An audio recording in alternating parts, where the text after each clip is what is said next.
Hi, everybody. Welcome. I think we're going to go ahead and get the meeting started. Hope you're doing well. I'm doing okay over here in Hawaii still. So my name is Daniel Tutau. I'm glad to be able to join you virtually for our April Community Council meeting here for Poplar Grove Community Council. I just wanted to acknowledge the help of the different board members that have been helping set this up, specifically the pots. Karen has been there to get it all set up and to get the refreshments that we have today. And also the help that we have from the other members that are present. Maybe if you're present, you want to just wave and say hi and just say your name so that the rest of those present can get to know you. Oh, hi, Ricardo Mejias, Vice President of the Community Board. Diego Pardo, Board Member. Bethany Pardo, Secretary. Peter Minkowski, Board Member. Jordan Franson, Board Member. Dan Potts, Nature Guy. They're married, so they go together. It's like a set. Yeah, Dan and Karen. And then I'm Sierra. Oh, there's Board member. sidewalk. Great. I think we're just missing a couple that are also active on the board. We have Lucia and Jason, who are not present today as well. So, great. Well, we'd like to just start rolling a little bit. We like to devote some time to local civic leadership and organizations that help support our community. And then we have a few announcements from the community council, and then we'll roll into some public presentations. And so we're glad to always we're going to kick that off with the fire department there in the back. Turn the time over to you if you want to just give us a quick report, and maybe if we have any questions, we can ask those as well. Right here is great. Up here. He's gonna look at the back side of my head then. It's all, Than the front end. it's 3D dimensional. All right, well, I'm Brian Staley. I'm the captain over at Station 6. It's right over by Smith's. So, I know you're all wondering, but I am proof that there are no height restrictions to become a firefighter. So if you are short or know anybody short that thinks that they don't have a chance, I am proof that you have a chance. So you have a chance. You can do it. So, no, on a more serious note, we love to come out here and meet with the people that we serve and answer any questions and just try to get to know you. So hopefully if we see you at Smith's or out driving around, you'll stop us and say hi and we can chat for a little bit. But don't have anything really earth shattering to share today, but we'd like to talk about the wildland fire season is coming up. Right now we have great weather, and that's giving us rain, and that's allowing a lot of that vegetation to start growing and getting really big. And then we know come June and July, it gets really dry. So now would be the time to start preparing to, we have to worry about that with like fireworks as well. Hopefully all those things have been banned in our areas, but start preparing your homes, look into your yard. Well, we would suggest that you start cleaning up your yards and get that defensible space for your home for in case of that emergency, kind of like that they had in LA, where they had all those high wind fires that took out a lot of the homes. And there's a lot of things that you guys can do to help prepare your house. Some of a few things that I'll discuss tonight is make sure your valleys and your gutters are free of any like leaves or any kind of debris that might be in there that can catch fire from embers coming down and landing on that. Clearing out the area around your house. Some people, they'll have piles of leaves that they just don't like to rake up or anything like that. That's a hazard that if embers land on that, that's going to start on fire. Some people like to stack up firewood for the year and have it stacked up right next to their house. Lawn chairs or any kind of that kind of stuff that can catch fire from embers, we suggest that you have it farther away from the home. If any of you are interested in getting an evaluation from the fire department on your home, and if your neighborhood wants that, you can go to fire.slc.gov/wildland. There's a tab there that you can hit, and then you can schedule an appointment with the Salt Lake City Fire Department. We can come up to your house and give you a little evaluation and say, hey, you might want to trim these trees, hey, clean up this little area right here. And it's a way that we can get to know you guys better as well. And also the weather's getting nice out. There's gonna be a lot more kids out riding their bikes, so just, we want you to be more vigilant with kids walking around and being crazy and being kids, and just to be safe and watch out for that. You guys have any questions for us? These guys are in back, would love to answer any of the questions that you have. I have a Yes. question, Captain Staley. Oh, great, well, okay. Jose will answer that for you. How many of you have subscribed to the Salt Lake City Fire Department newsletter, monthly newsletter? No, none? It is so riveting, you guys should. It's actually really easy. If you go to slcfire.com, about halfway down the page, there's a little red tab that says subscribe to the newsletter. And then you can have it delivered to your email every month. Also on that page is the link to the Wildland Urban Interface Home Assessment that Captain Staley's talking about. You can click on that, just fill out that form and voila. So some great resources on that web page, but if you subscribe to our newsletter, you get all this great information just right to your email inbox once a month. Any questions? I guess, sorry, speaking of like tree cutting and making sure, right, you're like doing like landscaping, do you guys have like a list of like companies or organizations that you like would recommend if if people want to get trees trimmed or cut or whatnot, or? I would say I don't think that we do. We have a pamphlet of stuff that you can do, but I don't think Like we resources? sponsor any resources that do that. So, also one other thing, we have our chat team. I don't know if you know about the community health access team.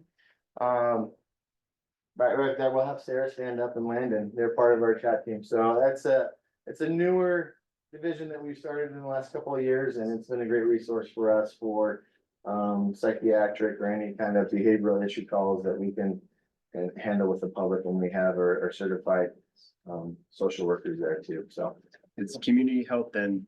community health access team. Yeah, I got it right. Now Yeah, I missed. you're gaslighting me. I was starting to think, oh, did I get it wrong? No, I didn't. So. No questions? Okay, yeah.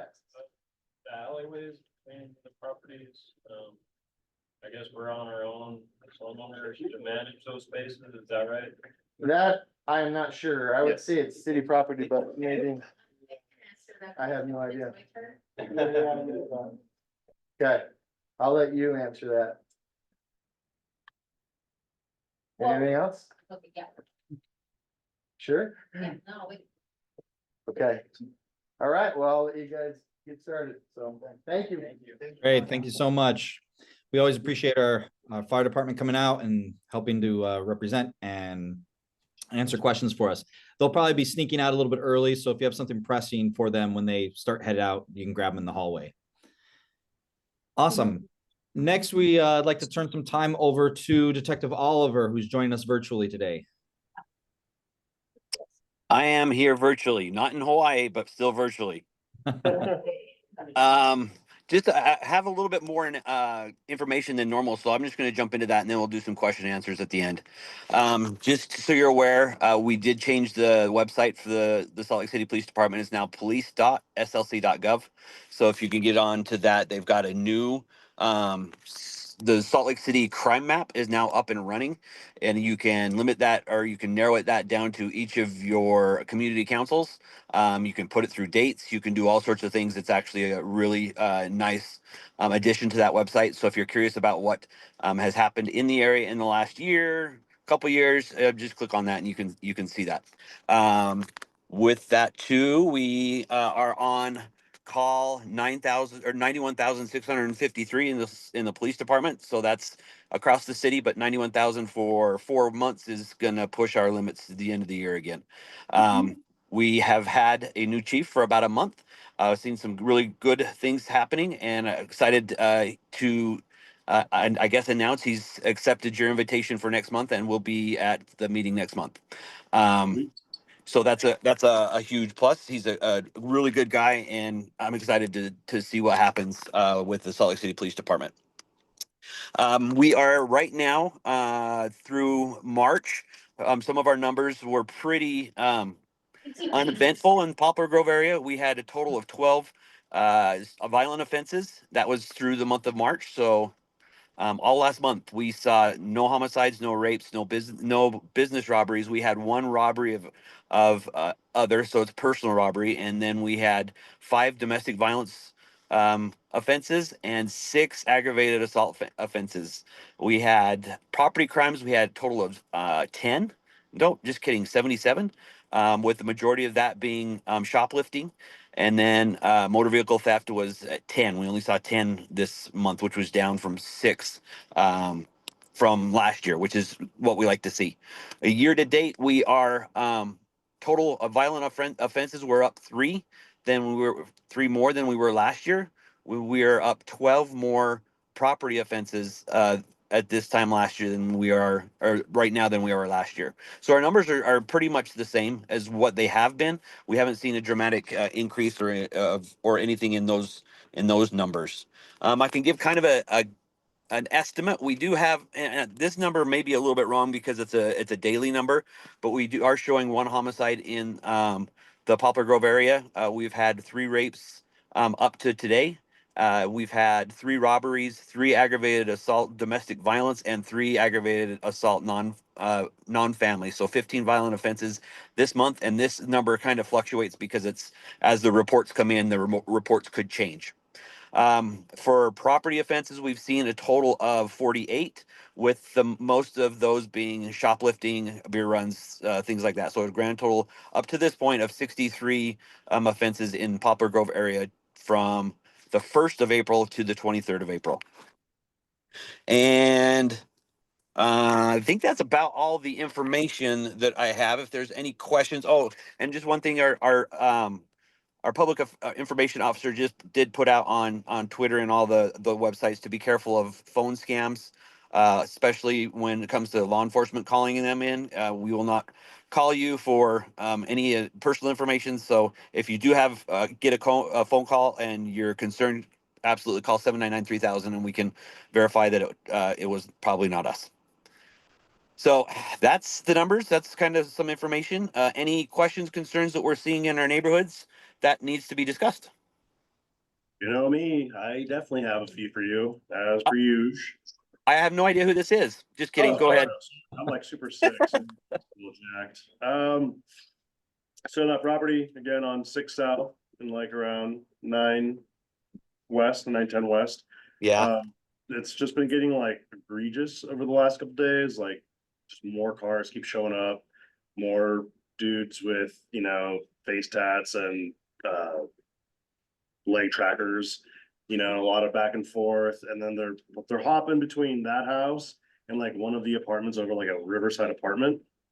And then also like now they're using the porta potty that's outside of the library that's being used by the construction site, by the workers, and they're like doing drugs in there. Like you'll see some crazy looking dudes going in there and coming out maybe 30, 40 an hour later, and then wandering kind of up and down the streets, throwing trash sort of up on the residents on 9th West. And I know I've messaged you about it. I've done like non-emergency, like I know I've put in a request like over 2 years ago about getting like the police camera on that corner to help like deter sort of like the kind of people that keep going to that spot, because the people that are going to that spot, and never want to generalize, they're not good people, right? Like it'd be one thing if it was like community members that are just like having friends and family visiting. These are like repeat offenders. They're obviously getting let go from jail. They're showing up. They have nowhere else to go. They can't go to the Jordan Trail anymore, which is fine, which is perfect. It's what we want. But now they're sort of bleeding into the neighborhood. And then it's like a hotspot location that I just feel like I have keep pestering towards the police to do something about it, and nothing's really happening. And I'm worried because like every summer somebody usually dies in that spot. That like somebody's going to overdose again. So now I'd like to prevent that from happening. Yeah, and your information that you sent me has gone to our gangs detectives and to our narcotics detectives. So that is definitely a location that's on their radar. I know we did put a trailer camera in front of the library, but I think it lasted a day before they had to pull it for another location. I do know that we are getting more cameras. We're in the process of purchasing some more cameras, but the ones that we do have are out in different locations, the trail and some of the other locations. But yeah, I'll absolutely see if I can't get in a round up one that's not being used, even if it's from the east side, right, and bring it over and put it in front of that library. That'd be super helpful. I appreciate it. Yeah, I've and you. also- Oh, go ahead. I've also been over in that area recently, and the thing that concerned me was that I saw not a lot, but I saw needles on the ground. Yeah, no, they're everywhere. They're shooting. It's gotten so much worse. And like, I know that it might be bad to say, but it's like when you do have addiction as one of the problems, they don't leave a location where there's a dealer. And so obviously there's a dealer somewhere in the spot because I mean, last night at 8:30, I was out front pulling some weeds and this woman was walking down and I made a bet with my neighbor. I was like, she's gonna turn on 6 and I know exactly what house she's gonna go to. And lo and behold, she did the exact thing and went straight to the location. And there's needles everywhere. There's just like syringes on the ground. The kids are now starting to come out of their homes and playing on 9th West again and playing on the street. The last thing we need is like, I'm walking my dog in the morning, every morning, I'm passing by the church, on 9th West, and there's needles, there's food, there's trash, there's condoms. It's just like, it's getting bad. And I feel like all of the attention, which is what we wanted, is on the Jordan Trail. But again, it's like, I'm giving you guys a spot. Like, I know, like, you could literally break down that door and probably pull out a bunch of druggies and drug dealers and all the stuff from that location and the apartment that they also like go to next door. Like, it's a slam dunk. And I feel like it's so easy that you could, like, if I and my fellow neighbors that are surrounding this property can point it out to you, then like, why isn't the police doing something about it? Like, you could just sit in your car for like a couple hours and catch them doing it. Right, and just realize that we want it to stand in court as well. So absolutely, we could probably get an arrest out of it, but they're going to be released unless we have a really good case that a judge is going to sign off on and put them away for a little bit longer than overnight. So we do have to build that case. Detective Yep. Oliver. Go ahead. Sounds like you've got some witnesses here that are probable cause. Oh, well, absolutely. And we, like I said, we have lots of people that have gone in and are checking on that location. It's just, I wish it were that easy where we could just take what a neighbor says, but sometimes we have to buy out of that house. Sometimes we have to have an undercover go into that house. Sometimes we have to, I'll do all sorts of things in order for it to stick in court. So that's the really frustrating part on our Okay. side. It may take a while. I totally agree with you. And I'm just gonna and I apologize for everybody here. But you're gonna tell me that you're gonna go around rounding up a bunch of Hispanic people for alleged drug trafficking and deport them, but you're not gonna do it to the white drug dealers that actually are doing it in the neighborhood. That's like the part that's like Now- starting to infuriate me. I can tell you that hasn't happened in Salt Lake. We are not rounding up anybody other than the drug dealers. Doesn't matter what color they are or what nationality. If they're selling drugs, they're going to get picked up. So it doesn't matter on skin color on that one. So if I mean, you had a neighbor for a long time that was doing the same thing. We could never get into that house. It's his group. It's just Yeah. his friends. They've moved from that house next door to like 2 houses just west of there, and then to the apartment, and then to a house over on, next to the apartment. There's 3 locations. Yeah, it's gonna take some time in order to get them put away for a while. Now, if we want them out of jail within a night, we can absolutely pick them up with the paraphernalia or whatever they have on them. But if we want them out of the community for a while, it's going to take a little bit more casework than just that. But I'll absolutely get it to some of our night patrol officers, and see if they'll check those areas a little bit more stringent. But just so you know, that we do have eyes on that residence. So. I appreciate it, honestly, and I'm sorry if I sound upset. I'm just frustrated, and that's all. But I appreciate it, really. True. You're good. Passion's what we need in a community, and so it's 100% good. Cool. Awesome. Thanks, Detective Oliver. Were there any other major concerns? No, you've already taken up your. Oh, Right here. I'm Right. good. That's Tribe. It wasn't me. It was the actual person behind you.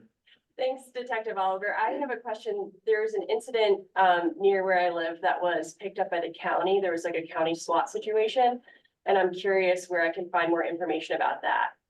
I tried If you to want, if you online. want to text me the address, I can see what I can find. If it's a county, we should have a little bit of information.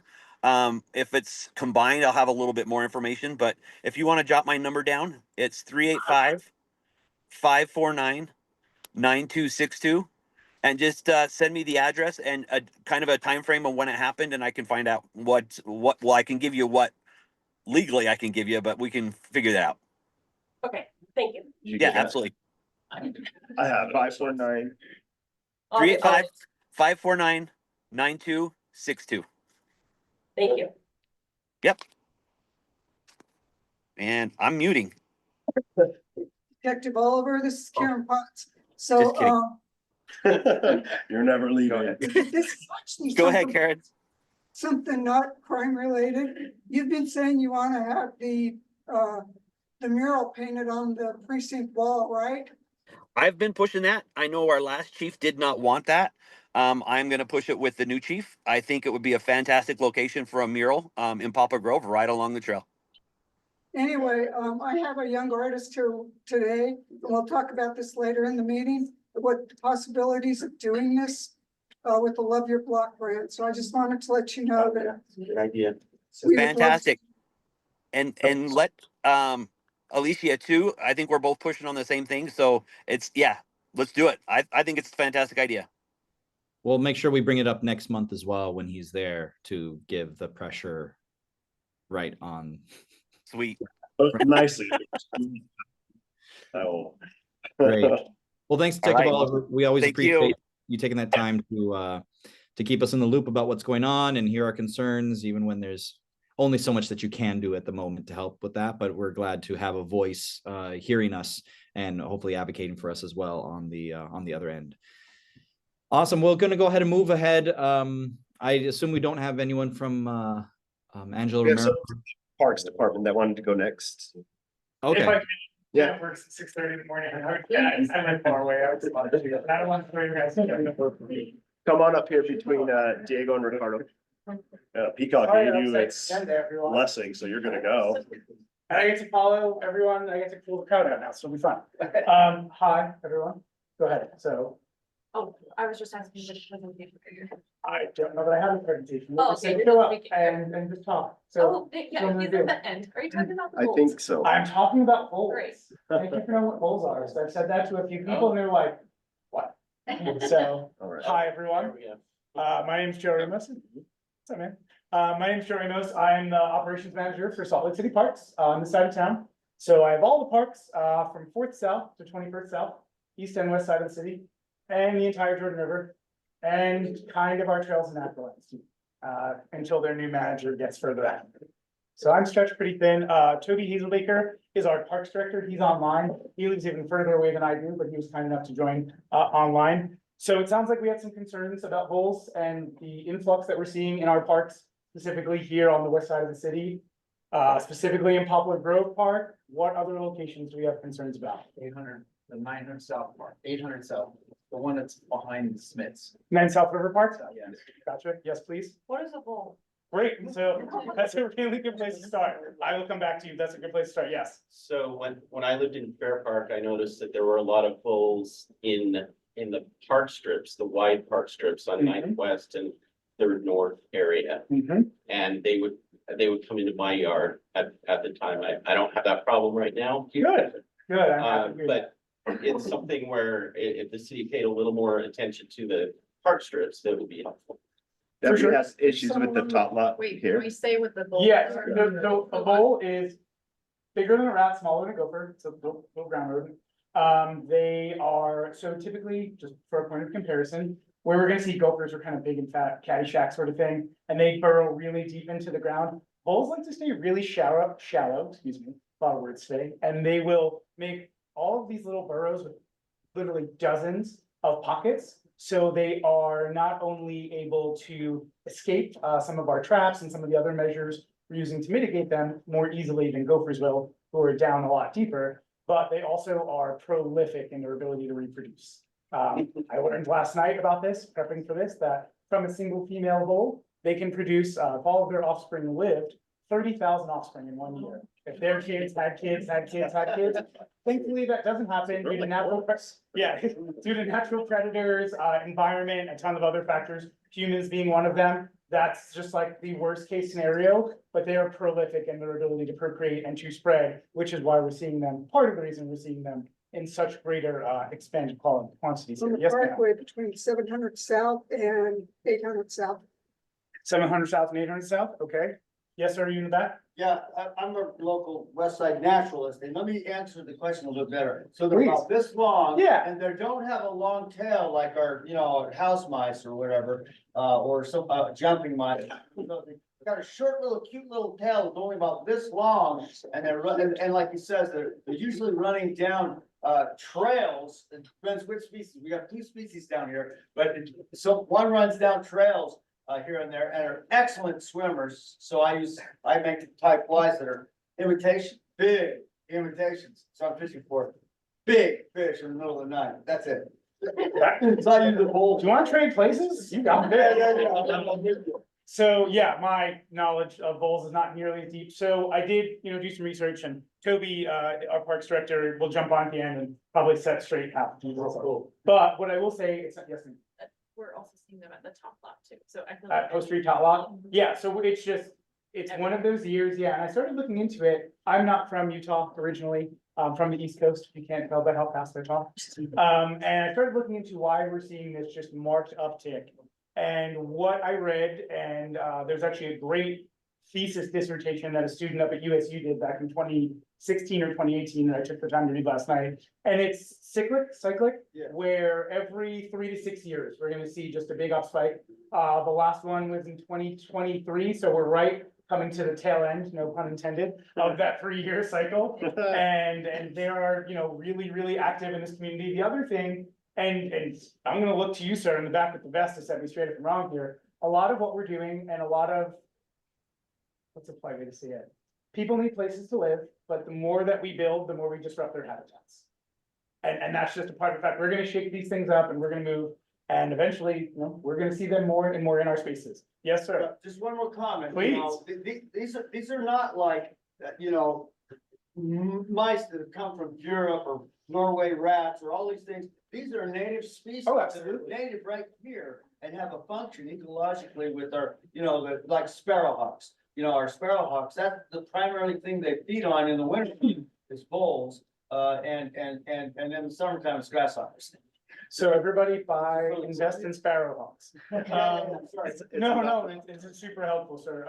So I'm gonna go, when I'm done, and after Toby has a chance to talk, I'm gonna make a list of all the locations that I just heard. So what we're doing to mitigate them, I think that's why I was invited here to talk some about this. Thanks to all of you paying your taxes, hopefully on time, we're given some additional funding from city council coming into the, end of the last calendar year, this fiscal year, for what we're calling spring surge, for lack of a better term, which is right now, we're in the meat of it. That's getting our irrigation turned on, that's getting grass aerated, that's getting fertilizer laid down, baseball fields, ready and up to speed for spring play. But also, and I would say, most importantly, but certainly of equal importance, is rodent and pest mitigation. I don't like extermination, it just doesn't sound very nice, but mitigation is the word term we'll go with. So we have hired an external contractor, I believe it's Thorn, who's doing it for us. They're doing multiple locations throughout the city, up to and including the city cemetery, some of our larger parks like Liberty, Fairmont, Cottonwood, and they are making their way this way. 9 South River Park that you brought up, sir. Apparently when I made the math, and I'll just own this one, I made the zone too small, so they did the southern half of the park close to the bridge and the Jordan River Trail, or excuse me, Jordan River. They didn't do the North Park. They'll be back next week. That was on me. I looked at the map and I was like, don't try to make maps on your phone, Joe. So I'll own that one. And then they just are in Jordan Park. They were there Monday. I saw them in there on Monday, so I was trying to address that. If we have more specific locations that are going into the neighborhoods, that is a little bit outside of the scope of the Parks Division. We have no reason to want to go to your private property, but if there are spaces that are under city management or city care, that's absolutely a conversation that we can have. And if it's not something we can do, I would be happy to point any of you in the right direction to the folks that could help. I don't like telling people no, it's kind of a problem for me. But yes, I think some other spots that will get, that are, these leftover bits that are on the river, that are public lands. That Yeah. are mowed every now and then, so you'll go from the sidewalk over to the river. Mhm. And it's cleared out of weeds and stuff, and it may be 30 feet wide. And there are different spots along the river, and those end up being great hosts for that. There's just little. these little like nooks or Yeah, pockets. like, so right across the street. Okay. From that park on the other side of Indiana, on the south side or the north side of Indiana. That northwest corner kind of. Yeah, so Yep. right as you go across the bridge, there's pieces like that. Perfect. You'll take care of the park, but you'll leave a whole herd of them. Gotcha. And so where we really need all of you is to report exactly things like that. Either by calling our main office line, reporting it on the new My SLC app. It used to be SLC Mobile, now it's My SLC. Or you can reach out to us. Toby, do we know our website? I don't know off the top of my head. Does anyone know the park's website? Yeah. No, actually, it's, so if you want people to report, if someone doesn't know what a vole is, what does Yeah. their nest look like? How would you know that you have a vole problem? Please, yeah, he's ready. It's no different than mice, they collect all this stuff and it makes a cute little nesty little thing, down in one of those many side pocket areas that they have, that they can hide in. And so they bring off a litter and they usually, I think the females have the classic 8 teats, and so, there's 8 kids and they do it over and over, and their gestation period is very short, so they go over and over again. Yeah. Again, I'll say though, they're not in like wood piles, they're not in areas that are rough or anything like that, but only out in the open where there's grass, like you were describing, where there's lawn or grass or weeds, and that's it. And so, And it usually looks like a dirt mound. yeah, so It looks you, like a dirt mound would rise up from the grass, and you'll be like, that's super And weird, so- like a grassy area, but there's like a mound of dirt. Those are gopher. and if you, so if you see big mounds, that's a gopher. That's a gopher. Smaller holes, and you're gonna see kind of a series of them. If you've ever been out in the desert, you see like snake holes, makes you a little weary to step on them. Imagine, 8 or 10 of them, but they're in something the size of this carpet tile. Yes. And they can just ping right in and out, and it's also kind of what makes them elusive and hard to mitigate. But the reporting, to your point, sir, we can't be everywhere all the time. I manage this whole side of the city with a staff of 9 full-time, me, and I'm more of an administrator than anything. So we really look to all of you folks in the community who are experiencing these issues to call, and I'm happy to give anyone my cell phone number or my email. Cell phone's probably better, to be honest.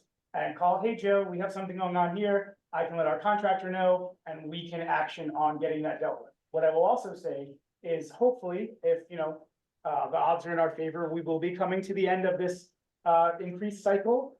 But what we're also doing by hiring this contractor is trying some new methods, new technologies, let's just say that were kind of unproven maybe 5 or 10 years ago, the last time this would have been such a big problem. And if it works, what we'd like to do in an effort to save all of you tax money and make ourselves more effective is to buy the equipment that they're using, so we don't have to source this out. We'll be able to take care of it ourselves in the years going forward, provided that this model that they're demonstrating for us works and, it's effective. What are they using? Gas, carbon dioxide, monoxide, one of the two. To be honest with you, so you take a machine and you put a little oil in it. I mean, I think we're all adults, we can handle it. Put a little oil in it, and what it does is it maps out their tunnels and their sort of burrows in that web, and then you plug the holes and you do what's gotta be, I know, it's dark. Yeah. I know, it's super dark, that's why I kept saying mitigate, guys. I won't lie to you, they are, like this gentleman was saying, they're very much a important keystone species here in the valley.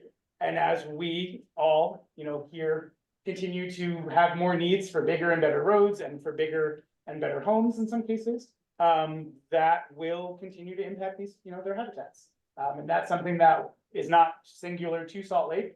It's happening in a lot of places that they're native to. And we are just kind of doing our best to deal with it as we get along. But I want to make sure my number one reason for being here is that, one, to get these additional locations that were not on my radar in some cases, but then also 2, to make sure that if you guys have any like spots like this gentleman pointed out, where it's like, hey, this is a real problem, and if I don't point it out, you're never gonna get to it, because it is tucked away in that corner. I want to know about that, because we are rapidly dwindling the funds that were allocated for this. And if I can squeeze some out to make sure that we address some really, bad locations, I want to action on that sooner than later. Other questions or concerns in the back? Go ahead.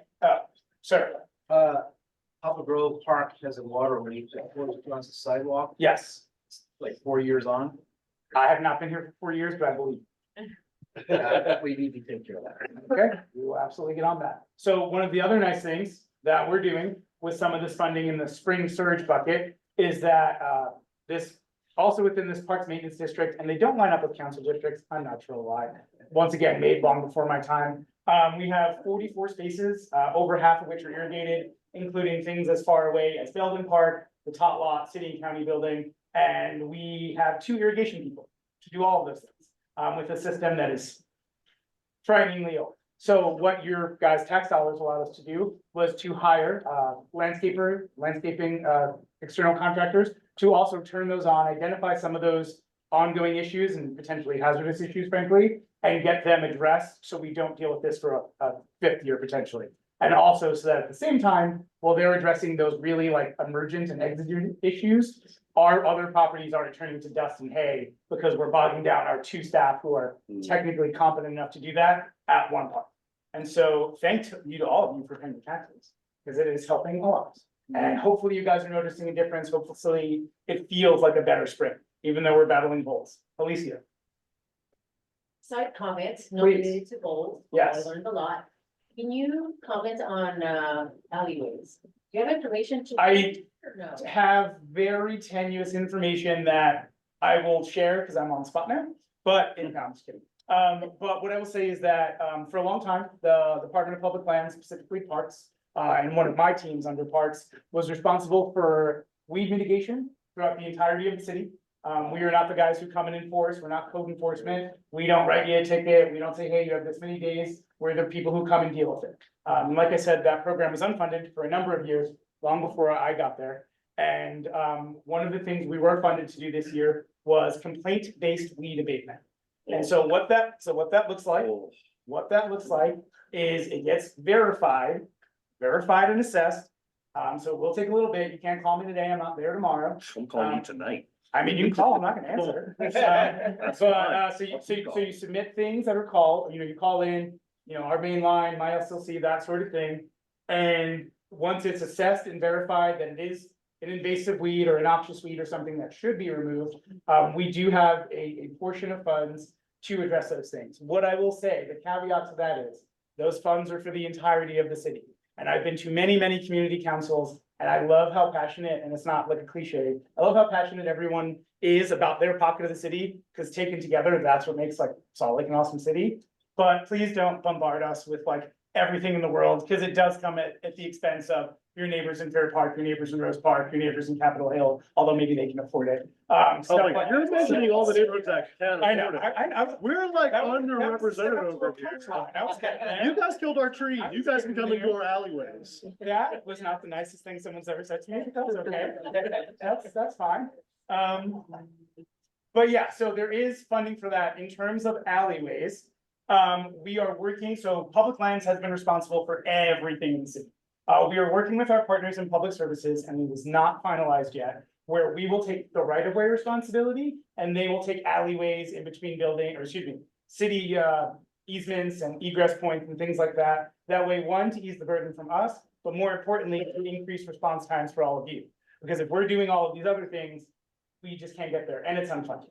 So we are working with our partners in public services. It is not finalized yet. It is, let's say, a quarter of the way there, maybe over a quarter of the way there. That being said, if there is an issue, please feel and know that you can come to myself, any other people in the public lands leadership team, and we're not just gonna go, hey, it's not our problem. That's not what we do. We're in public service for a reason. We're here to help you. If there's someone I can redirect you to, or if I have to go beat their door down myself, I'm happy to do that, provided I get home in a reasonable time every day. Other questions, concerns? Yes.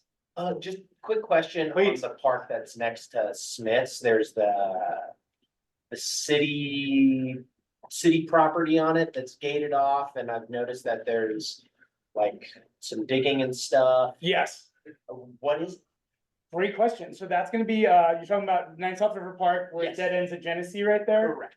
Perfect. So that is our, a really exciting project. And it's a little out of my scope, so I don't want to take too much time and give that information. But our Trails and Natural Lands team is managing some native plants there and some restoration spaces there. Because 9 South River Park is also getting a facelift here, hopefully if permitting will go through, it's gonna get a formalized youth soccer field. And the rest of it, and that'll kind of go to the left, or excuse me, the west side of the park. The rest of it, and a good section of it, is gonna go to restoration planting. So that is going to be irrigation there, so those poor folks don't have to go out and irrigate thousands and thousands of plants by hand every day. Although if you guys want to volunteer, come water some plants afterward, you're certainly welcome to. So more to come on that project, but that is in the earliest phases of phase 1 of grip breaking ground. We're permitted, and it's gonna be really, really exciting to see some of the native water-wise plantings that will help beautify the neighborhood. Yes, sir. So why don't, if you've only got 2 people to do irrigation. Yep. And your strip's thin, we do live in a county. Why don't we lean on the county for help? That's such a bigger question than I'm available to answer and capable of answering. I think that's a great idea, and what I will say, sort of the canned answer is, of course, we want to rely on our partners in, larger municipalities and sort of the concentric circles of government at the county, state, and federal level, as much as they want to rely on us to do things. I don't think it's an exaggeration to say that we are all stretched pretty thin for this block of time, like April through about early June. County Parks is in it worse than we are. They have to go even further than we do all across Salt Lake County.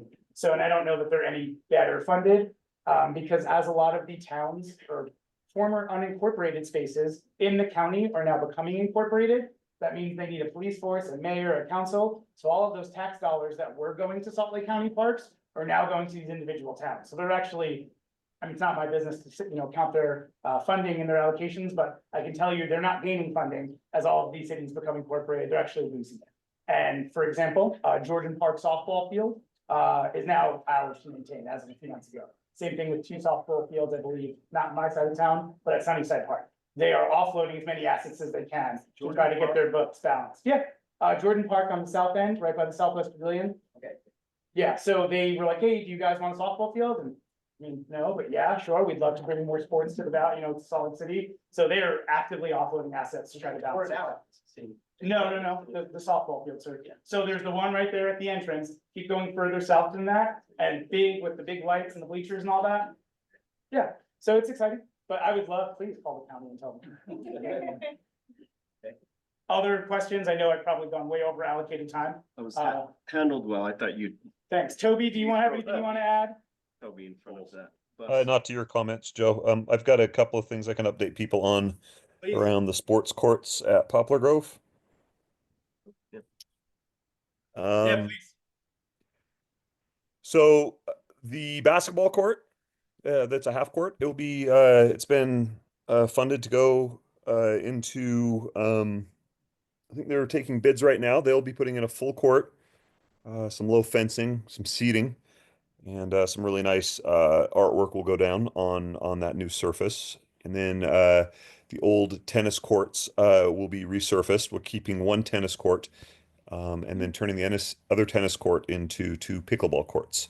There it is. Yeah. Those projects were actually scheduled to happen in a linear fashion. Instead, to kind of reduce the amount of time that there's construction in the park, we're going to be doing them at the same time. So you'll notice maybe a bit more construction right there, on the face of the property and then on the interior as well. But we're going to kind of rip the Band-Aid off for you. Bids are going out right now. I think they're slated to be done towards the end of summer. So please be patient, pardon the dust, but we're excited to have some vastly improved amenities there. And I'm happy to field any questions I can. I may need to forward some of your questions onto the planning group who's managing the construction. Yes, sir. When you say resurface, the concrete bows, so it's, if you're walking on the surface of the tennis court, the middle is higher than the 2 sides. So if I was to drop a ball, it's gonna go off the side of the court. Is it gonna be leveled, like flattened? Or are we just talking about paint? It's a good question. I'm fairly sure that it's going to be either completely demolished or at least a new surface poured on top. I think they can do some pretty amazing things with some of the slurry seal grout that they have. I haven't looked at the condition, but I can get back to the group with that answer. Other stuff about sports courts. The one last thing I'll say in closing, if you guys all want, cell phones, my cell phone number. Sure. I would say you already got it. My cell phone number is 385-507-8223. My name is Joe. My last name is Ramos, Ramos. And I am the Parks Operations Manager for anything that's probably you guys are gonna want to yell at me at, just send it my way. I can take it. Very, very, very last thing. That sports, or pause, too many words to say, the baseball field at Poplar. Do you guys use that? Do you see anyone use it? You do, sir? I You live do, across ma'am? the street. So until it got to a point where the red dirt pushes out into the grass, so if you run from the infield to the outfield, you fall off, right? It doesn't look like that if you're just walking, but go for a trot across there and you'll drop off. It's hard for the women's softball team to play there because they can't run to the outfield without. And that's what I was kind of curious about. So this was a kind of also a fact-finding mission for me. I won't steal any more time. When we were deciding, and we do this a lot, right? Every year at the end of our calendar year, looking ahead to our next fiscal year, we look at what we want to ask city council for in terms of money, restoration projects, things like the basketball, pickleball. And when we were pulling the reservation data, and I've only been here a couple of years, so don't kill me, I didn't do it. But when we were looking at the reservation data, it hadn't shown reservations in over a decade. It's because they don't reserve it. So that's kind of what I was going towards. So it's great. So can I steal you for like a minute and a half, or just call me maybe tomorrow, so that way I don't bug the meeting down? I need that data because I want to really give you guys beautiful sports fields everywhere, not just in this neighborhood, but all the parks I'm responsible for. But without that data to show usage, I look down. So if you guys use it, I love it. I would love to hear more from you about ways we can increase that and keep you all happy and safe, most importantly. But I definitely need usage data, so we can chat when you call tomorrow. Any last questions? Awesome. Thank you so much for your time. And please, please, please, if you see bulls, don't try to catch them yourself. Just give me a call and we will deal with it. Thanks, guys. Great, thank you.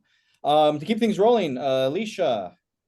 I will yield my time to other city staff that's here. I can go towards the end, especially because I didn't bring my PowerPoint. So, yeah, I could go later. Great. Let's see, anyone from the city council? Sorensen Center? I have no updates. Side. Some updates there. Other side. We got other side donuts out there. We do. Please, please, please help yourselves to Other Side Donuts. There's any left. Great, neighbor works. Okay, well, I guess we'll roll into some of the Poplar Grove updates. So I'll take the floor for just a second here. We wanted to let you know as neighbors that the Heartland Festival is going on this Saturday. That's a small community festival held down on 1700 South. It's held at the UNP Heartland Partnership Center. It's just a little community get together. It'll be 11 a.m. to 2 p.m. Poplar Grove will be tabling there. A few other local organizations. They're going to have, I think, I'm not 100% sure, but they've had bounce houses in the past. They'll have a photo booth and some food and stuff as well. So another place to build community. So we invite you out to that. We wanted to make an announcement about the Rise Up School of Dance. Was there a comment? Nope. Okay. Oh, sorry. I am here from NeighborWorks. It's Stephanie Mahina. I'm the community outreach coordinator. Sorry I wasn't able to make it in. I also am facilitating Westside Leadership Institute, but I did want to let you guys know that we are looking for homes for our Paint Your Heart Out event in August. I was gonna drop the link in the chat. If you guys know of any houses or you guys would like to volunteer, that link will be in the chat for you guys to use. Thank you. Sorry. Any other announcements from NeighborWorks?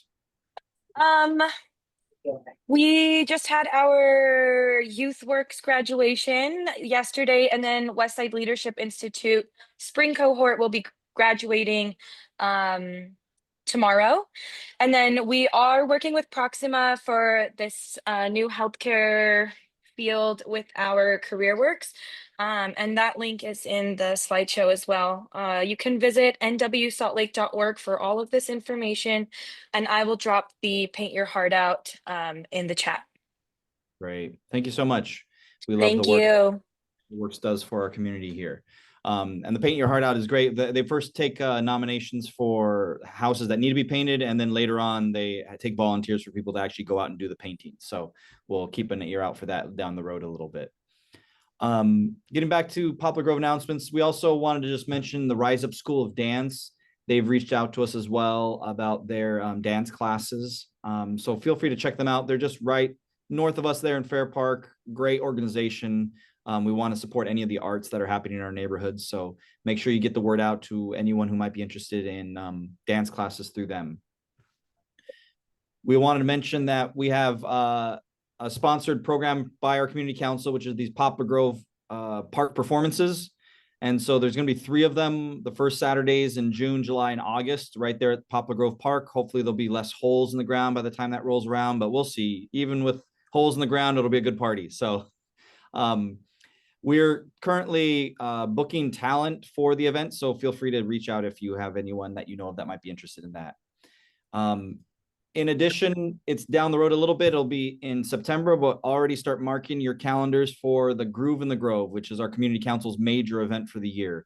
It'll be Saturday, September 27th, 11 to 3 p.m. We basically shut off the street in front of the police precinct and have a big block party, invite everyone out. So if you're interested in helping out with that, even if you're not interested in being on the board, reach out and let us know.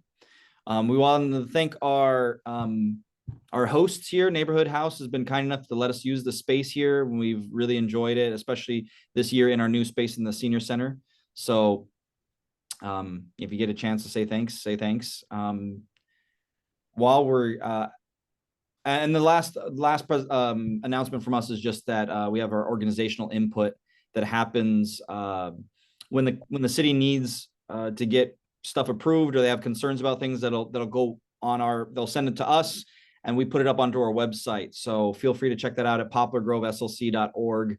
At the top bar, there's a link that says organizational input, and you can see what's going on there. You can send a message to us if you have a concern, but we just forward it on. So it actually probably be just as useful for you to contact the programs themselves directly. So just keep an eye out. You can sign up for updates on that, but that organizational input is one of the ways that we try to keep you engaged as well.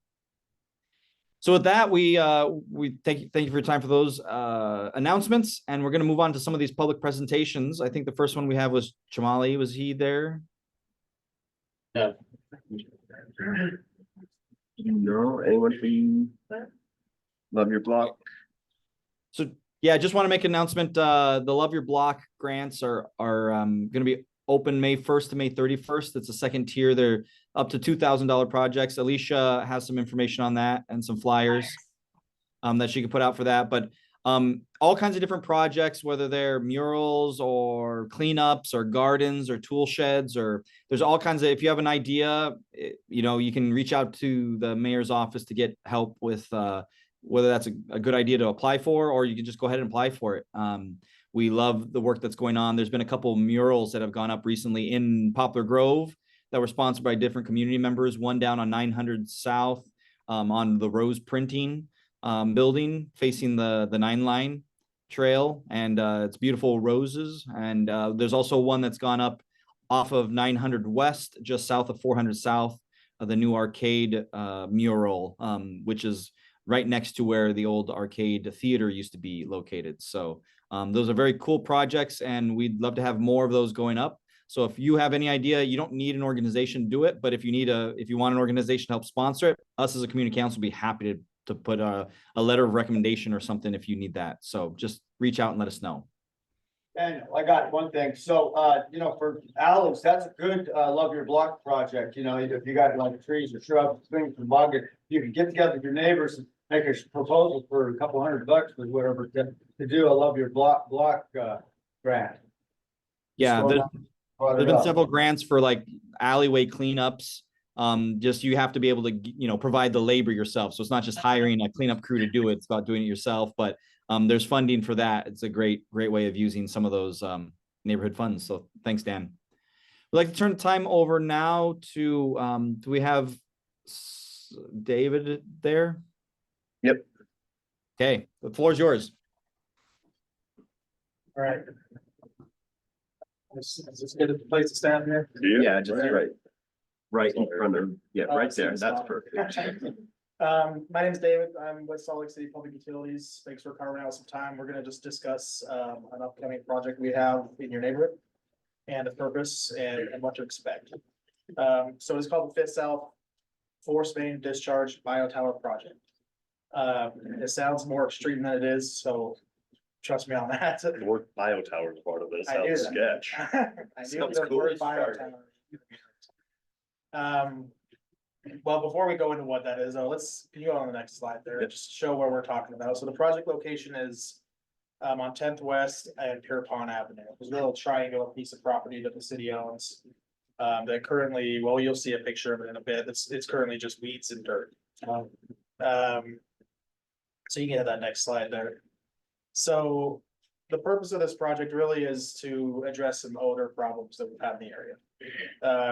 Where that blue circle is located is where a force main discharges into a manhole sewer we're talking about.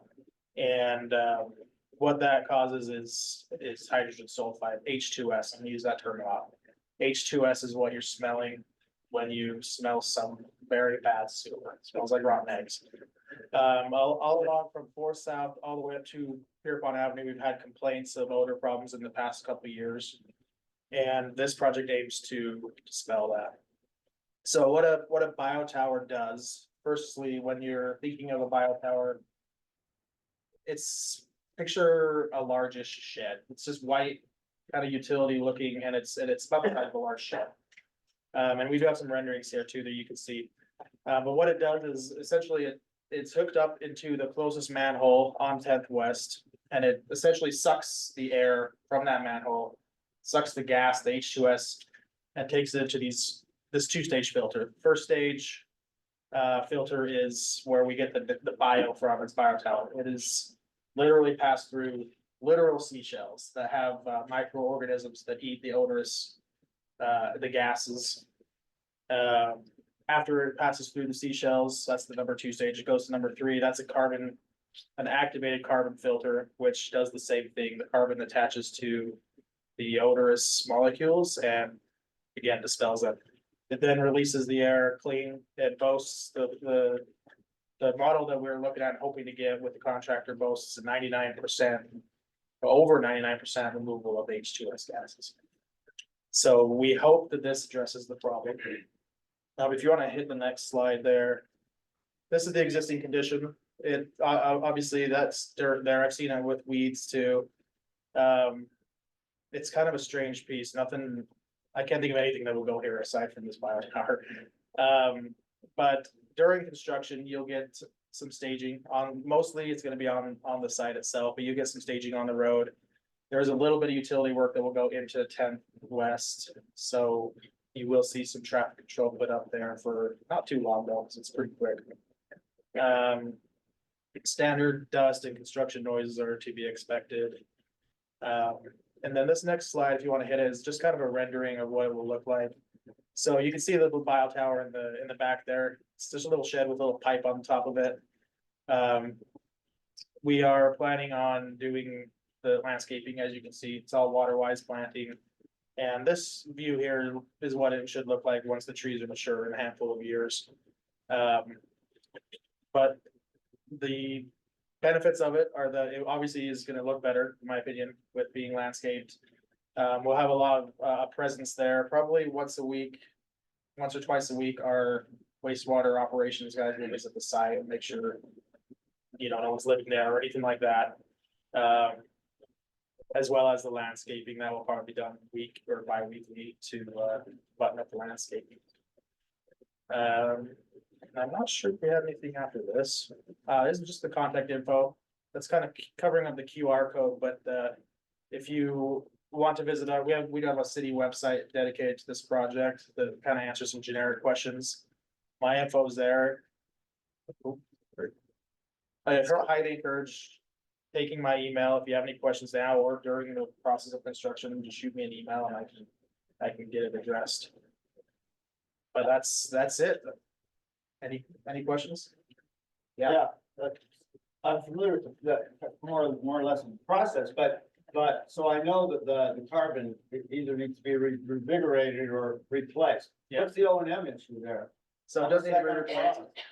Yeah, so it does need to be replaced, but it's not very often, so. Oh, depending on- really? How long? Yeah, Oh, because Typical it's older, that's right.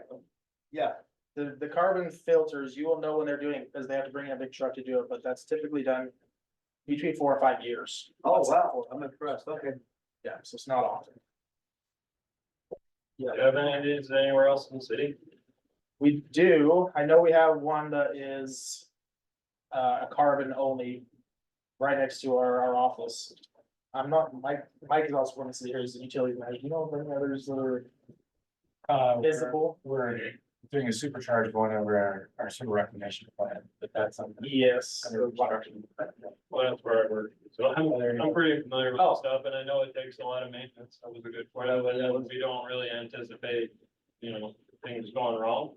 But, like in an earthquake or a flood situation, like, how are we gonna know to live a block away? Like, how are we gonna know when it's failed, or, what do we? Yeah, it's a good question. what Yeah, should we be looking out? so there's no SCADA or anything associated with it that will alert us when it's off. That's hence why they visit it. They do have scheduled maintenance visits once or twice a week that show that it's running. And if it did fail, it's not going to release the H2S into the neighborhood. It will just revert back to what's happening currently. But, so you're saying in a fail safe, they won't be venting to the atmosphere? In a fail-safe, it will revert to what you are seeing today. Where the H2S gases just travel along the atmosphere. Well, this is actively pulling gas, right? Is actively pulling gas, and that's my point, the fan is actively sucking the gas in there. Where if it were to fail, the fan is pulling gas. So you brought it up, so how big is this other facility at the sewer plant? Twice, 3 times, 4 times bigger? I don't know. Oh, okay. It's, I mean, there's a huge difference between twice and 10 times. Yeah. That was bad. yeah, it's been, so that's. yeah. Is the H2S gas harmful or is it just smells? Oh. well, I mean, it smells obviously, Yeah. and it is harmful, you know, when you get to the part, I can't. Well, off the top of my head, parts per million, but if you were to get down in a manhole and breathe that for an extended time, it's lethal, for sure. So what you get on the surface and when you're walking past and you smell, it stinks, but it's not harmful if you're not there for a long time. Thank you. Yeah. Anything else? Please let us know if you see any issues during construction. Yeah, for sure. Take my name and number. And I am interested. I promise I'll get right on it. If you see anything weird going on with construction or if they've got traffic control that's falling down, anything like that, just shoot me an email. I can take care of it. Yeah, thanks. Thank you. Great. Thank you so much. We appreciate you taking time to keep us updated on that. Want to see, is Keegan in? Or someone from Livable Streets? Yes, Okay, great. Turn time over. to you. I'm Kyle. I'm a transportation planner in Salt Lake City, here to give you an update on a bunch of different transportation projects happening throughout the neighborhood. I have some slides with me. We just want to go to the first one. Neighborhood byways, livable streets, Indiana Avenue, the 400 South Viaduct Trail, and then also the 9-line extension and Bending River Road sidewalks. Next slide, please. Next, sorry, I put these dumb title slides. I'll just say that. What's a neighborhood byway? Neighborhood byways are local streets that already have relatively low traffic volumes. And safe speeds, 20 miles an hour. So eventually when you're riding along this route though, you're gonna cross a busier street that's a bit more dangerous to cross. And so we make investments into safety there to make a network of these routes. Next slide, please. So this is just a brief diagram of the conditions that we like to put neighborhood byways on, what we're looking for. Somewhere less than 3,000 vehicles a day and targeting around 20-mile-an-hour speed limit, which is all local streets in Salt Lake City. Some other characteristics are connecting to neighborhood destinations. That's the idea, is we want to get people where they're going. connected sidewalk and then also street trees and greening and stuff like that, just to make it comfortable in the summer and a pleasant ride. Next slide, please. So when you get to those busier streets, some of the infrastructure improvements that we make are higher visibility crosswalks, curb extensions and curb ramps for bicycles. We have a few of these byways built out around the city. You might have used them before. We build these curb ramps that are optimized for bikes so that you can ride up onto the curb and you briefly become a pedestrian. You push the push button, it activates the flashing signal. You use the crosswalk like a pedestrian would, and then there's a curb ramp on the other side that gets you back into the street.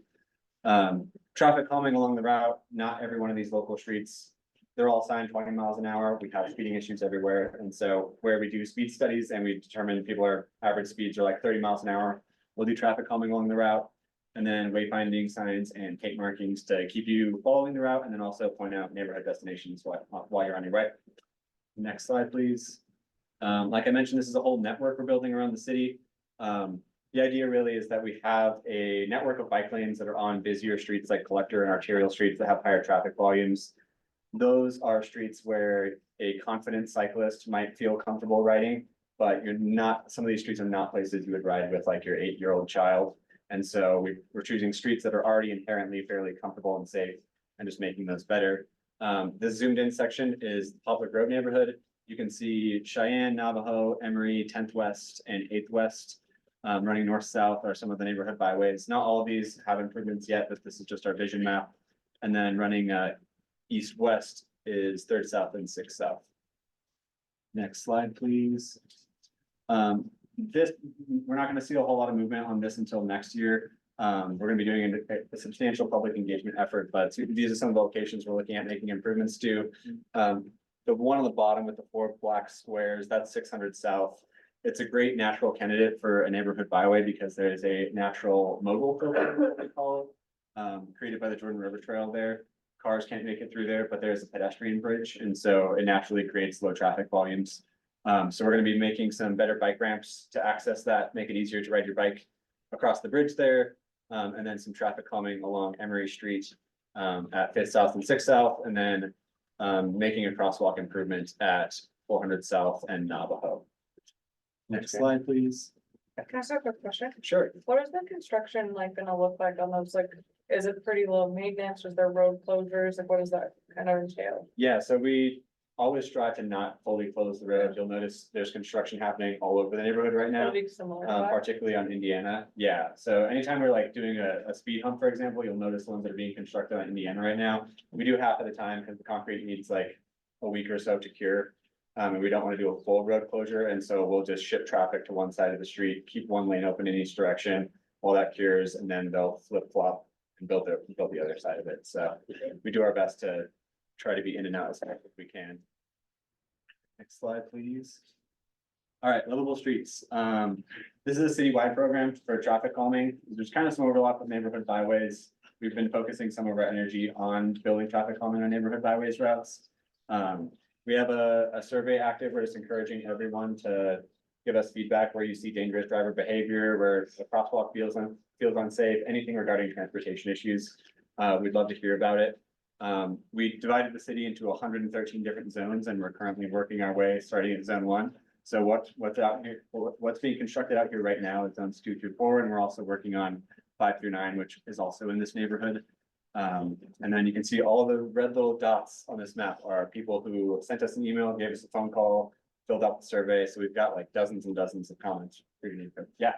Does that also include like, parking areas that obstruct views when you're trying to turn either way? Yeah, that's a really common question we get. And that's a pretty easy one. Obviously, we want to provide on-street parking as much as we can because makes it inconvenient for people to not be able to park in front of their house, but when it does create sightline issues, that creates safety issues, that's something we can totally look into. So if you just give us an email or call, we can put up some no parking signs potentially. So yeah, and that, yeah. I have a question. Can you take down the parking sign? Yeah, potentially.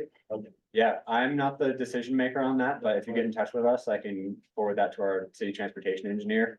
And he'll make the final call. So, this program is for local streets only, I should clarify. So these are about 400 miles of streets in the city. residential streets and stuff, we're not gonna be doing traffic calming on like the busier streets. So next slide, please. This is what we're building at, just over on the east side of 9th West right now. If you drive over there, you can check it out. 5th South and 6th South, we're building some better crosswalks across 9th West, particularly at 6th South, which is that neighborhood byway route I was talking about. We're building some curb ramps there for bikes too. A couple of speed bumps on, I think that's Jeremy Street and Genesee Street, and then a couple little median islands on 700 South as well. Next slide, please. This is a zoomed in view of what we're building on 5th South, and the next slide is 6th South, but we can just see shortening up the crosswalks a bit, bumping out this curb line basically forces drivers to take the turn a little bit slower and also improves sight lines, and so reduces the chance of someone hitting someone while using the crosswalk. I mean, those cones on 6 South have been amazing so far, so. The cones? The cones have already been doing it. I live right next to it. We often joke that it's hard for us to engage with people. We should just go like throw cones in the street and then everyone's like, what's going on? You have a question, real quick. Yeah, curious, I've seen some of the bolt outs and some of them are really tall. Yeah. And noticing like a car hit one of those going full, it'd be a really bad accident. I don't know, is there a reason behind the? They'll only do it once. That's kind of, Yeah. yeah, it's really that. It just sounds like you drive really fast. Our intention is not to create a dangerous situation for drivers. We will be, a lot of these have like painted end sections, and we put up those object marker signs that are reflective to make them more visible. So yeah, we try our best. Yeah, I don't know why, not sure why they're that tall. Usually they're only about 6 inches, so. I'll have to look into why that decision. I'll have to talk to our engineers about that. Probably do the same thing. Next slide, please. Yeah. Next slide, you can skip that one. That was 6th South. All right, and then heading west in this neighborhood, this is between 5th South and Indiana, up by Edison Elementary. Along Cheyenne Street here, we're doing a series of speed tables. There's already one right in front of the elementary school. We're just kind of continuing that theme along the street where the school is at. We've got a lot of speeding complaints on this street. Doing another one on 8th South and some small curb extensions on 8th South. I think people are coming off Redwood Road really fast there, and so the neighbors reached out to us. And then making a crosswalk improvement at 5th South, at the school crossing there at Edison Elementary. Next slide, please. All right, 400 South Viaduct Trail. This one's really exciting. This one would have been awesome back when I was bike commuting out to Redwood Road every day, but we're building a multi-use path on 400 South from 9th West to 2nd West.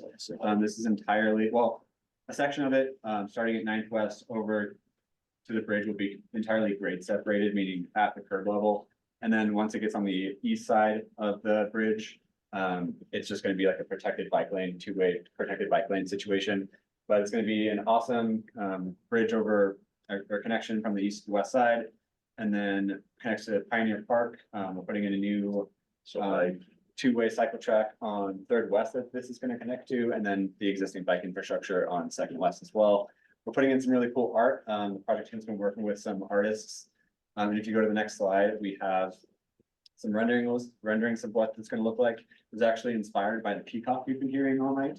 So they're using that same color palette and then some other Utah themed color palettes along the whole trail. And then there's going to be no reduction in vehicle capacity. All the lanes are going to stay the same. They're just slightly narrowing each lane like a foot or so.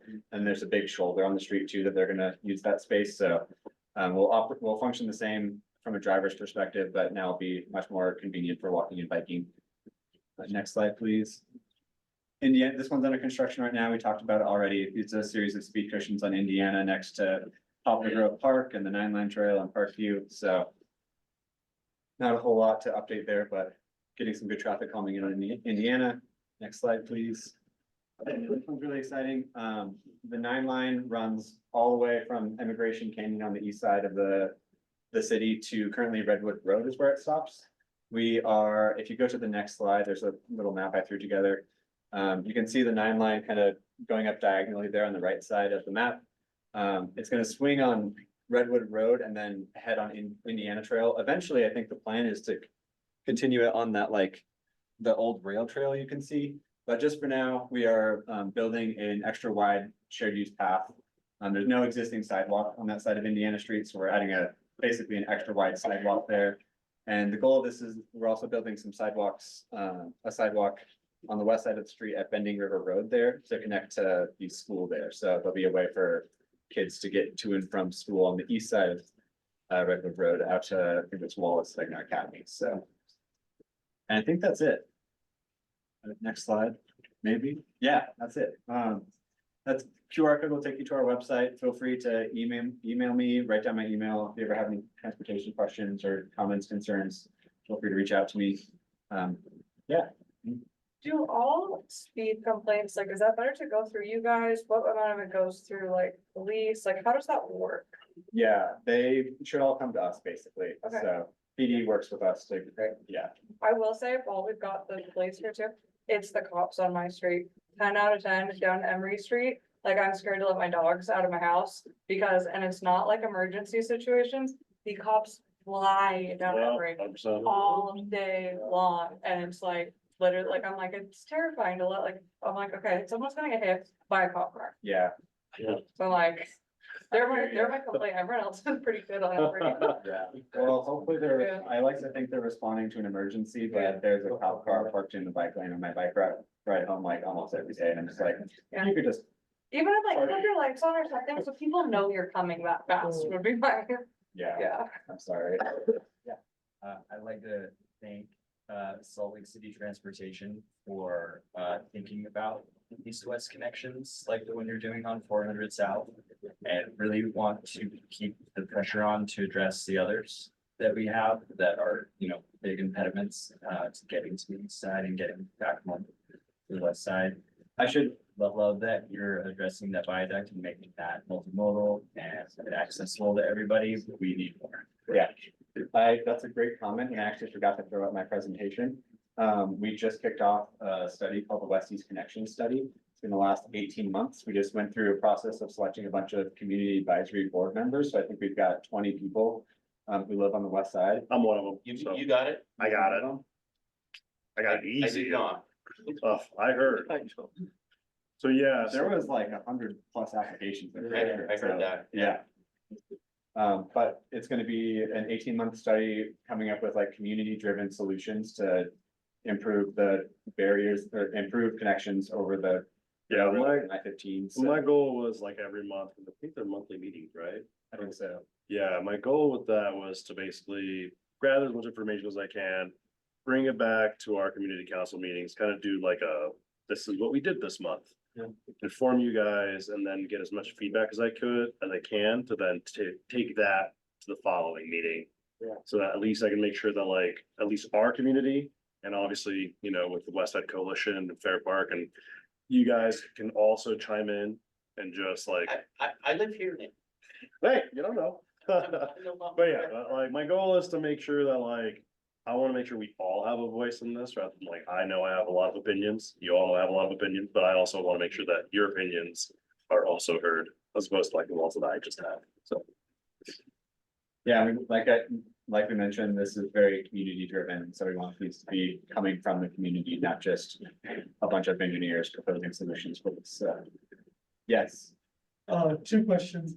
One is about Port South Viaduct.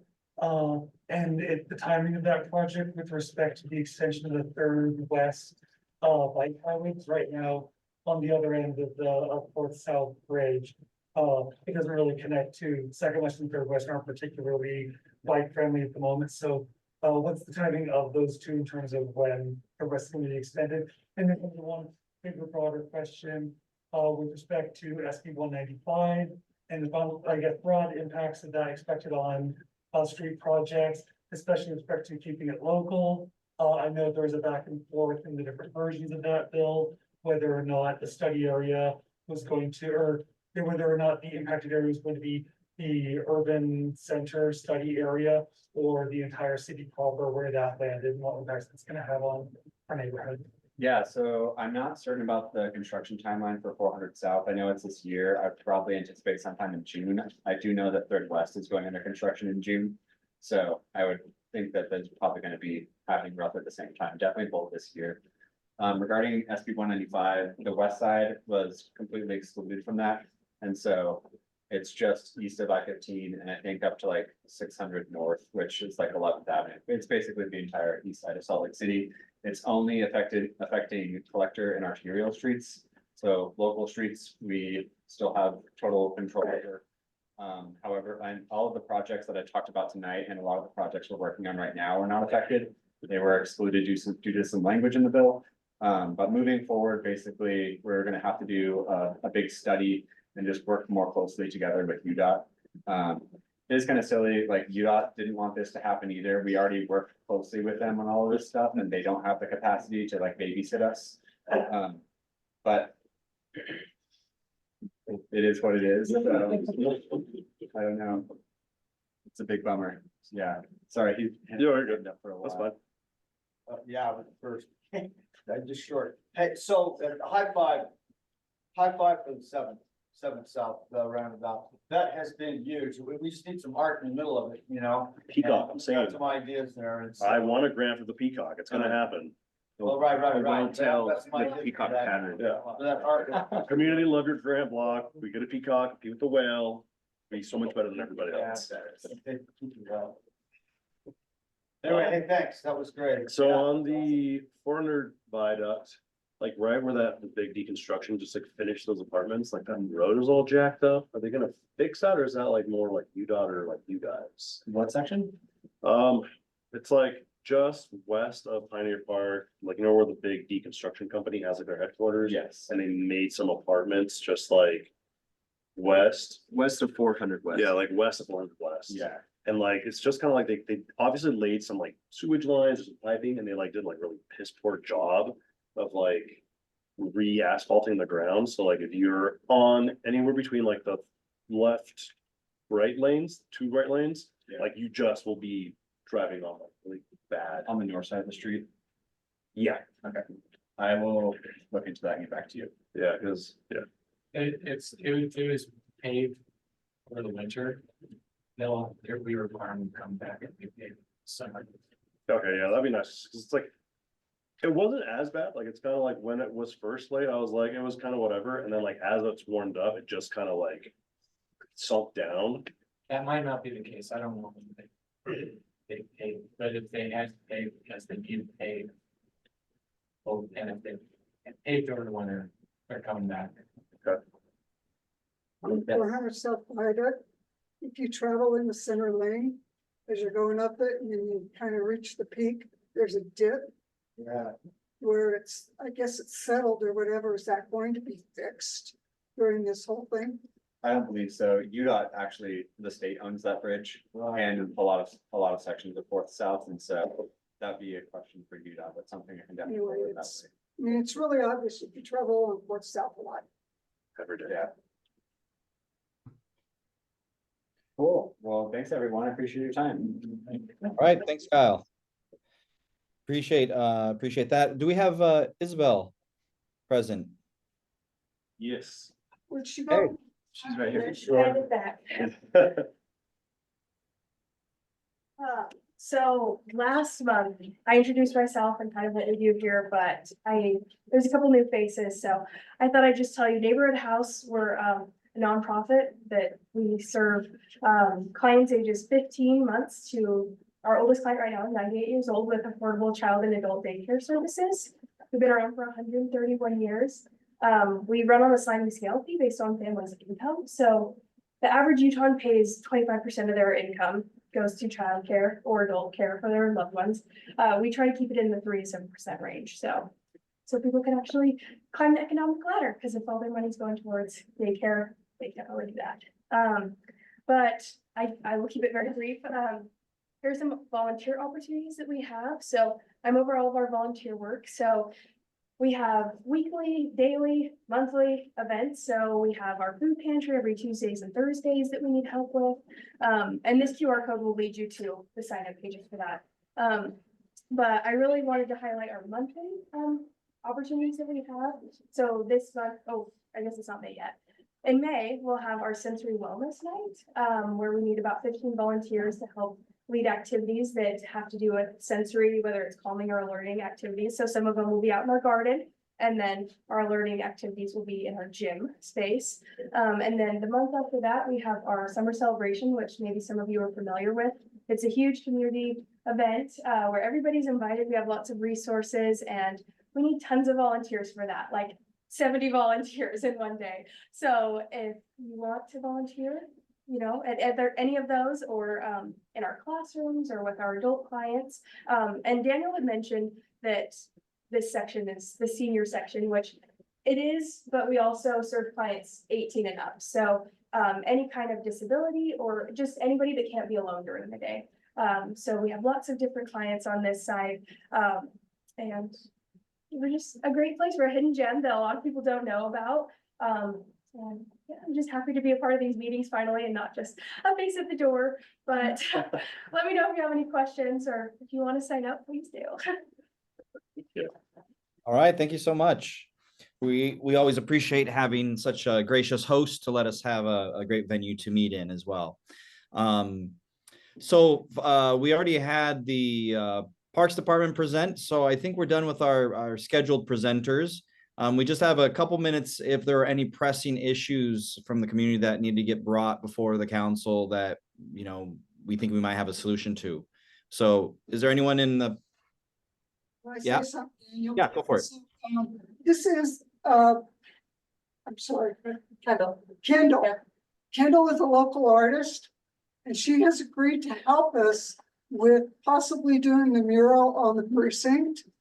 And so I think it would be, if anybody in the community is interested in helping or giving suggestions or whatever, they should contact us either at the info or the info at Poplar Grove and let us know.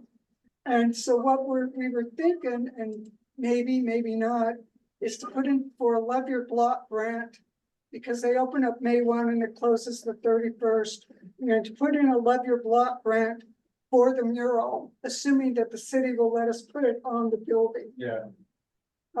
So maybe it's gonna take more discussion with Detective Oliver after what he just said this evening.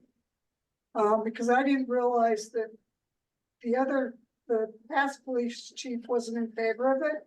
And so anyway, it might be something we have to work with Detective Oliver on. But if anybody's interested in helping us with this whole thing, they should definitely let us know. Can I add to your comment? So when I was investigating about putting a mural on the precinct wall facing Jordan River Trail, I was told that city doesn't want murals on city buildings. There's a code for that.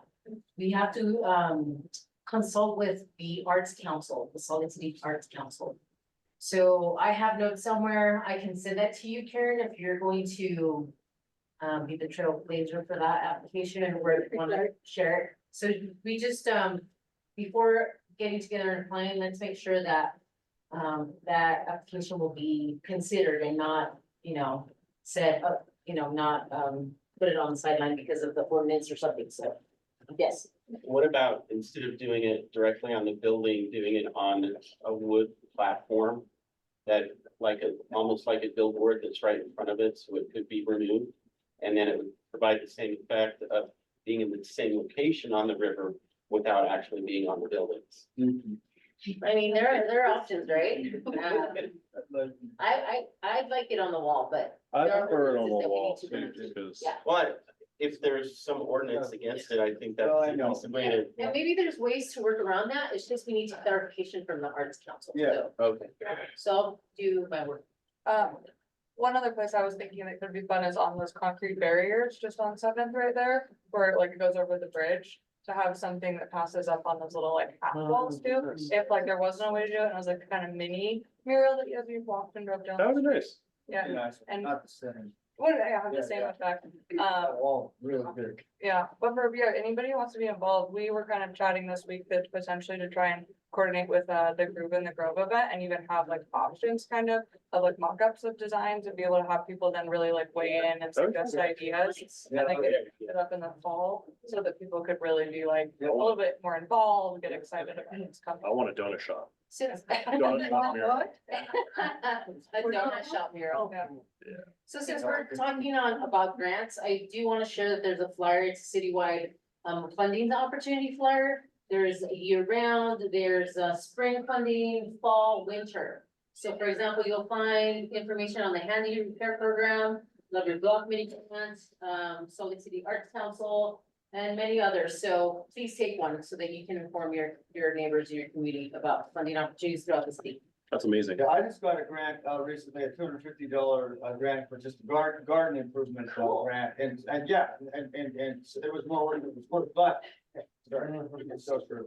But I had to have applied 3 times, but anyway, all that aside, that's really great, because I just jumped on a bunch of Canadian, redwood lumber, so I could build some beds, right, because the price is gonna go way up real. There's also, the Housing Stability Department also has another flyer, homeowner resources, front and back. So I want you to keep one of these as well. And there's also the landscaping, program, which started, beginning of April, and you can apply until funds run out. So, they give you up to $300. They're partnering up with Home Depot and Ace, I believe, for you to get an electric mower. So grab one of these as well if you're interested. Alicia, do you have any of that material digitally that we could put into our recap email? Yes, thank you for asking. I did put together my PowerPoint, but that was until today. So when I send it to you later tonight or tomorrow morning, you can post it on the website, and it has all the links and QR codes that the community needs, that you can go to the website.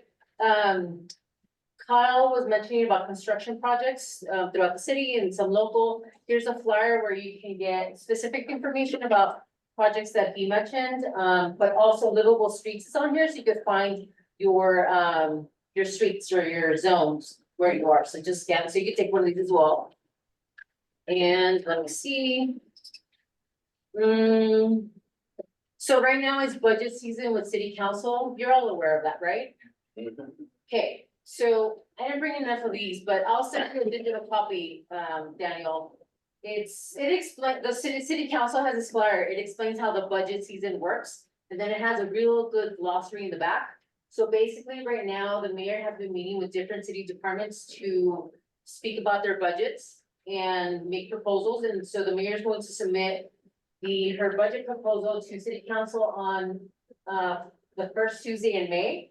And then city council will hold at least 2 public hearings starting on the 3rd Tuesday in May. So that way you can participate and support for more police cameras to be bought and placed, in your locations or your. So, I'll be sending that digital copy. Anything else that's pertinent right now? Okay, because last time you sent it to my computer. That is it. Do you have any questions or comments for me? I got a comment. So I heard through the grapevine that, and I talked to Aaron yesterday, but I guess we've got money coming towards the Fisher Mansion, at least a study or whatever to deal with the earthquake issues. And so we're making progress there. And that's our #1 priority and always has been for many years. And so, yeah, that's great news. Wonderful. Thank you for sharing that. Yes. I heard something about an ADU grant or the loan program. Yeah, that was coming out later this summer. For helping West Side residents with ADUs, is that a thing? Let me look into that, because I haven't heard much about that, but I know that the mayor's interested. Oh, do you know so? Yeah, there you go. Okay. CRA. Yeah, CRA, for the 9-line CRA. But Okay. it covers a lot of the west of the freeway between 9th West and. So how does your board work if we bring city partners to speak on a subject? Do we submit in advance, like a week a month in advance? How do we do a request or submit a proposal for like CRA to come and speak about ADUs? Do we? Just want a few minutes, they can just, there's an online form on our website, or you can just email us asking for time. If you need more than just, 10, 15 minutes, then Okay. yeah, the sooner the better, if you're gonna be taking a huge chunk of our time. But yeah, any of these organizations or things that we have updates, just reach out to Bethany, our secretary, she'll get you on the agenda. I would really appreciate that. Okay. In terms of low rate Definitely. use, Alicia, Okay, get something like that. A low interest. so let's do that in May. But Okay, yeah. so we talked in our board meeting and we would like Chief Reed to come to the board meeting, to this meeting in May if he could. Okay, And I had sent a request to the outreach at the Salt Lake City Police Department. okay. That may not have been the best place to send it, but anyway. Detective Oliver said it was on the schedule already. Yeah. Yeah. He's coming. Detective Oliver did say he's coming. Oh, okay. So So we I'll got through. ask him Good job. again and email you guys. Well, Chief Brad, 10:18. Great. Any other updates, Alicia? I do, but I'll wait until, it could wait until May. Okay. Yeah. Great. Any other comments from those community members present? Who's reading? Nobody? We have one. Yep. I won't take too much time. Hi, everyone. My name is eBay Hamilton. By day, I work for a radio station locally, KRCL 90.9 FM. But I'm also a longtime West Side resident. I grew up just down on Concord Street off of 500 South, went to Edison Elementary and Glendale Junior High and Eastside. Back in 2009, I bought a house in Glendale, and I'm officially a member of the Glendale Neighborhood Council. You're a traitor. I live like a block from the 9 line, so practically on the border of the two neighborhoods. And as a kid growing up here, we didn't talk about Poplar Grove or Glen, it was all, we just lived on the west side. So I still kind of think about it in that way. I'm a part of the group also that applied for the grants for the 2 murals that were just mentioned. So the Rose printing mural, we did a Love Your Block grant for that. We also did the arcade theater mural that's on 900 West and 400 South. You didn't ask us. Super cool. You just threw it up. That's why I'm here. I love it. So I had intended to have myself or someone come to one of the meetings. Not that, I don't want to step on other people's turf, but I used to go to the arcade theater. I drive by that empty lot every day on my way to work. I've been thinking about putting that mural up there for at least a decade. So it was really just something I wanted to get done, and it all kind of came together. But we haven't really had the time. As everyone knows here, it's hard to make time for this sort of thing. So coming to one of these meetings just didn't work out. So I apologize that I didn't get a chance to come beforehand to let everyone know. But I also want to introduce myself in case you guys are looking to do more art projects where we could kind of collaborate. I think just West Side projects in general, I'm real focused on arts and events. So if there's anything where we could kind of combine forces, I think that would be great. It all benefits the West Side, and that's what I'm all about. We do have a big event coming up on Saturday as well. I know you guys will be at the Heartland Festival, but we'll be over at the International Peace Gardens doing Art in the Gardens event from 10 a.m. until 4 p.m. Live performers on the stage all day, food trucks. There's a bunch of stuff happening in the park that day. So if you're around, you want to come by and say hi, I'll be there all day. Yeah. Nice to meet you all. Thank you. Awesome. Thank you so much. We really appreciate that. And Kendall, the artist, that was just mentioned earlier, who lives in Poplar Grove, came down, and I don't think we would have got it done as quickly as we did if it wasn't for Kendall. The main artist behind it, Josh Sherman, did both the Rose design and the arcade theater. The arcade theater one is projected on that wall from a historic photo. Yeah, and it's hard to find photos of the old arcade theater. I don't know how many folks have been here for. Yeah. We went to the movie there. Yeah, the last movie I saw there was Ninja Turtles 2, so. In the early 90s. But that building is actually gonna be demolished in a couple of years, so heads up as well. We just wanted to get something up there. Hopefully you like it as much as I do. And hopefully it sparks more conversations about how important it is to have these community spaces, these shared spaces. Talking earlier about how the West Side is cut off from the rest of the city. when I was a kid and when the Pops were kids, there was a lot of life on the west side. You didn't have to go into the city to go to the movies. There was bowling alleys, there were more grocery stores, and we've lost a lot of that over the years. So it's just a reminder that, we can sort of bring that stuff back. And I think that mural, that's a big part of that for me. But comments, so at other, community festivals or street festivals, I've seen how they sell like their t-shirts for their community councils and just different types of swag. I wonder, I'd be so interested in buying postcards with that mural, with and maybe I'd pay $1, $5, I don't know, but it'd be so cool to offer that to the community as during the festival for Ruben the Grove. I'd love that. I don't know, just bring it up. Thanks, everybody. Yeah, thank you so much. And I could say as someone that, I don't mind at all someone stepping on our turf if they're going to come make pretty things happen there. So we appreciate taking the effort and making that happen. And I encourage everyone else. That's how I got involved with the community council, was just trying to step up and make some events happen, and they got reeled in. So you don't have to have an organization to go out and make the neighborhood better. So we really appreciate that. And with that said, I think we've wrapped up our time together. Just a reminder, are there still any donuts left over? Yes. Yes. Please. Well, Eating my guava cake, so I'll eat that, wishing that I was there. This is how you instigate a revolt against you. Well, thank you, everyone. We'll go ahead and wrap up the meeting, and we'll meet again next month on the fourth Wednesday in May. So thank you so much.